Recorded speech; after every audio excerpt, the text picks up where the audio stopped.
Hi everyone, मैं हूँ Lisa and हम देखने वाले हैं कि आपके नेक्स्ट 24 आवर्स की क्या एनर्जी होगी। सो स्टार्ट करते हैं पहली राशि से, जो कि है मेष राशि। सो मेष राशि वालों के लिए we have 8 of coins. I do sense कि आपके पास कोई हेल्प आती हुई दिख रही है। ओके, लेट्स से कि मैं ये चीज़ बोलूँगी, जो भी आपके स्पिरिट गाइड्स हैं या जो आपके एंजल्स हैं, वो कहीं ना कहीं आपके हार्ड वर्क को रिकग्नाइज कर रहे हैं। जो भी आप हार्ड वर्क डाल रहे हो अपनी लाइफ में, अपने अंदर, अपनी सेल्फ ग्रोथ में, आपके करियर में, ऐसा लग रहा है कि जैसे आपने और ये स्पेशली उन लोगों के लिए जिन्होंने सिर्फ अपना जो फोकस है वो आपने अपने काम पे रखा है। कोई एक्सपेक्टेशन नहीं रही है कि अच्छा मुझे ये मिलेगा वो मिलेगा। सो वहाँ पे आपके हार्डवर्क को रिकग्नाइज किया जा रहा है और कोई हेल्प या there is some divine assistance, कोई डिवाइन असिस्टेंस है जो आपकी लाइफ में अब आती हुई दिख रही है। लेट्स सी वृषभ राशि के लिए क्या मैसेज है। We have the card of 9 of coins. वृषभ राशि वालों के लिए थोड़ा सा आपको अपनी फाइनेंशियल इंडिपेंडेंस पे हो सकता है कि आप थोड़ा सा और फोकस करो, या फिर कुछ लोगों के लिए मुझे ये भी लग रहा है कि अगर आप इतने ज़्यादा सीरियस नहीं हो अपने पैशन को लेके या फाइनेंशियल इंडिपेंडेंस को लेके, तो उस चीज़ को लेके अब थोड़ा सा और फोकस होने की नीड है, थोड़ा सा और ग्रो करने की नीड है अपने आप को फाइनेंशियल इंडिपेंडेंस वाले स्पेक्ट्रम में। बिकॉज आई डू फील कि कहीं ना कहीं या तो आप अपनी किसी फाइनेंशियल सिचुएशन को या आप अपने करियर को बहुत ज़्यादा लाइटली लेके जा रहे हो, अपने किसी पैशन को आप बहुत लाइटली लेके जा रहे हो, जो आपको थोड़ा सा एक सीरियस अप्रोच के साथ लेके चलना चाहिए। लेट्स सी जेमिनी के लिए क्या मैसेज है।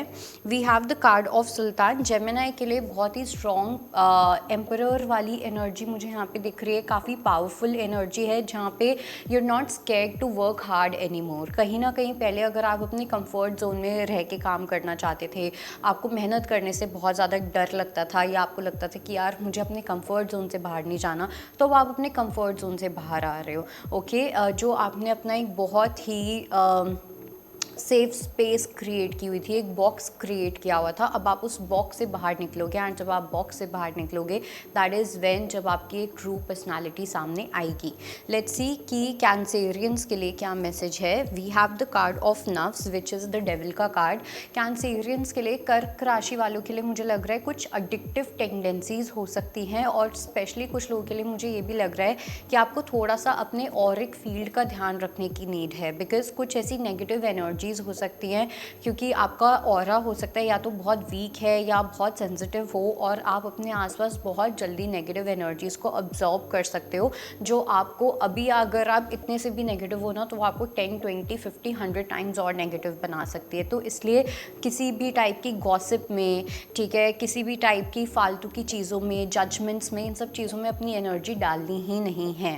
ओके, इट्स लाइक कि बहुत आसान होता है लोगों से घिरे हुए रहना, लेकिन बहुत मुश्किल होता है सही लोगों के आसपास रहना। So understand the difference. Let's see कि लियो के लिए क्या मैसेज है।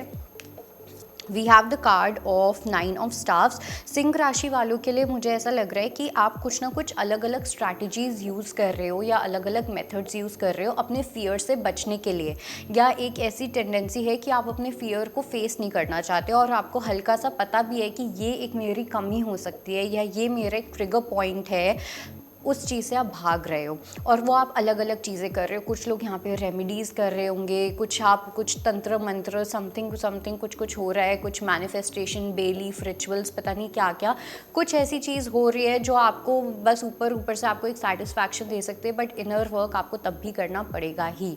लेट्स सी कि वर्गो के लिए क्या मैसेज है। We have the card of 5 of coins. कन्या राशि वालों के लिए मुझे ऐसा लगता है कि आपके लिए एक बहुत ही अच्छी खासी अपॉर्चुनिटी है। There is a big door of opportunity जो आपका वेट कर रहा है या कर रही है, जो भी आप बोलना चाहते हो, बट कहीं ना कहीं आप बहुत ज़्यादा डिसअपॉइंटेड दिख रहे हो। एक रिग्रेट वाली एनर्जी मुझे दिखाई दे रही है। और सबसे ज़्यादा ख़राब चीज़ पता है क्या होती है? विक्टिम मेंटालिटी, विक्टिम कॉन्शियसनेस सबसे ज़्यादा हम लोगों के लिए नेगेटिव, सबसे ज़्यादा हमारे लिए हार्मिंग होती है। इससे बड़ा सेल्फ हार्म मुझे नहीं लगता कि हम अपने आप को कर सकते हैं। ओके, यहीं से ही सारा सेल्फ हार्म स्टार्ट होता है, जब हम अपने आप को एक विक्टिम के जैसे कंसिडर करते हैं। सो हियर आपको थोड़ी सी विक्टिम मेंटालिटी रियलिटी से बाहर आके यू नीड टू सी कि क्या अपॉर्चुनिटीज़ हैं जिसके ऊपर आप वर्क या फोकस कर सकते हो। लेट्स सी लिब्रा के लिए क्या मैसेज है। We have the card of 3 of coins. Libra के लिए मुझे अच्छा खासा एक टीम वर्क दिखाई दे रहा है। मुझे ऐसा लग रहा है कि या तो आपके वर्क स्पेस में कुछ ऐसे लोग हैं या इन जनरल आपकी लाइफ में, आपकी फैमिली में आपको बहुत ज़्यादा सपोर्ट मिलेगा। जो भी आपका ड्रीम है या आपका गोल है कि मेरा एक ऐसा घर हो या ऐसा गोल है, वैसे जो भी गोल है उसके अंदर आपको दिखेगा कि यूनिवर्स आपकी लाइफ में ऐसे लोग भेजेंगे या आपकी फैमिली में ऐसे लोग स्टेप इन करेंगे, एफर्ट्स डालेंगे कि वो आपके गोल को पूरा करना चाहेंगे। सो वो आपका ही गोल नहीं होगा, आपके आसपास के लोगों का भी सेम ही गोल होगा जो आपको हेल्प करेगा उसको और जल्दी अचीव करने में। So team spirit is going to be very important. Let's see Scorpio के लिए क्या मैसेज है। We have the card of daughter of coins. Scorpio के लिए आई वुड से कि काफ़ी ज़्यादा पॉजिटिव एनर्जी है।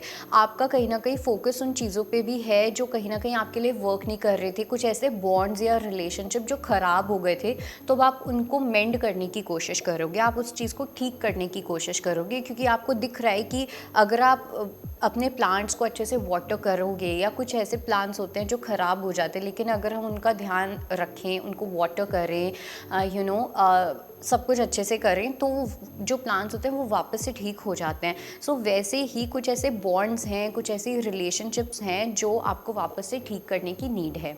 लेट्स सी सैजिटेरियस के लिए क्या मैसेज है। We have the card of मीनार। सैजिटेरियस के लिए आई वुड से कि आपको कोई शॉकर ट्रुथ वाली चीज़ एक्सपीरियंस करने को मिल सकती है। इट्स लाइक जैसे फॉर एग्जांपल आपने किसी सिचुएशन को या किसी पर्सन को लेके आपने एक अपने दिमाग में परसेप्शन बनाया कि ये इंसान ऐसा है, ये इंसान ऐसी है, बट आपको कुछ यूनिवर्स ऐसी चीज़ दिखाएंगे जो आपका दिमाग कम्प्लीटली 360 डिग्रीज चेंज कर देगा। ओके, सो कुछ ऐसा आपके सामने ट्रुथ रिवील होगा जो आपको काफ़ी बड़ा शॉकर भी दे सकता है। तो इसको लेके थोड़ा सा माइंडफुल रहना है, अवेयर रहना है। लेट्स सी कैप्रिकॉर्न के लिए क्या मैसेज है। मकर राशि वालों के लिए आई वुड से कि थोड़ा सा आपको अपनी गलतियों का पछतावा हो सकता है, या जो भी आपने अभी रिसेंट पास्ट में कोई ऐसा एक्शन लिया है, कोई ऐसा डिसीजन लिया है जहाँ पे आपको फील होगा कि आपने खुद अपने पैरों पे कुल्हाड़ी मार दी या खुद आपने अपने हाथों से चीज़ें ख़राब कर दी। ये अब आपकी वर्क लाइफ में भी हो सकता है या आपके घर में भी हो सकता है, बट ज़्यादा ये मुझे एक वर्क सिचुएशन लग रही है जहाँ पे प्रॉबेबली आपके पास कोई अपॉर्चुनिटी आई और आपने उसको ठीक से हैंडल नहीं किया। ओके, लेट्स सी एक्वेरियस के लिए क्या मैसेज है। We have the card of मौत which is not the literal one obviously. यहाँ पे डेथ सिम्बलाइजेस कि एक चीज़ ख़त्म होके दूसरी चीज़ स्टार्ट होना, जैसे जैसे बोलते हैं ना, अंत ही आरंभ है, ending is a new beginning. तो वैसे ही मुझे ऐसा लग रहा है कि आपकी लाइफ का जो एक एस्पेक्ट है या आपका जो एक पर्सनालिटी थी वो अब आपकी कम्प्लीटली ख़त्म होके अब आपकी एक न्यू शुरुआत होगी, एक न्यू पर्सनालिटी की स्टार्ट होगी। ओके, तो और ये आई थिंक सैटर्न की वजह से भी हो रहा है, बिकॉज सैटर्न जब आपके घर से जाएंगे तो वो आपको एक कम्प्लीटली न्यू इंसान बना के लेके जाएंगे। तो आप देखोगे आपके अंदर कुछ कुछ ऐसे चेंजेस हो रहे हैं जो आपके लास्ट 2-3 सालों में 2-3 सालों के एक्सपीरियंसेस से होके आपके अंदर वो चेंजेस आ रहे हैं। लेट्स सी पाइसेस के लिए क्या मैसेज है। We have the card of शाह ऑफ स्वॉर्ड्स। पाइसेस के लिए आई वुड से कि थोड़ी सी एक इग्नोरेंस या फिर लेटिंग गो नहीं कह सकते हैं कि बस लाइटली ले जाना कुछ चीज़ों को। ऐसा लग रहा है कि कोई आपके पास न्यूज़ आ सकती है या कुछ ऐसी हवा में कुछ ऐसी बातें आपको पता चल सकती हैं जो आप बहुत ही ज़्यादा लाइटली लेके जाओगे। आप सोचोगे छोड़ो यार क्या है ये, you know that kind of energy, but उस चीज़ को इतना ज़्यादा लाइटली लेना नहीं है, बिकॉज मुझे यहाँ पे आपका ओवर कॉन्फिडेंस ज़्यादा दिख रहा है रादर दैन बीइंग कॉन्फिडेंट। ठीक है, तो इसलिए अपने ओवर कॉन्फिडेंस को अपना सबसे बड़ा दुश्मन मत बनने देना। So that was your reading. I hope it helps. I'll see you next time. Bye. Take care.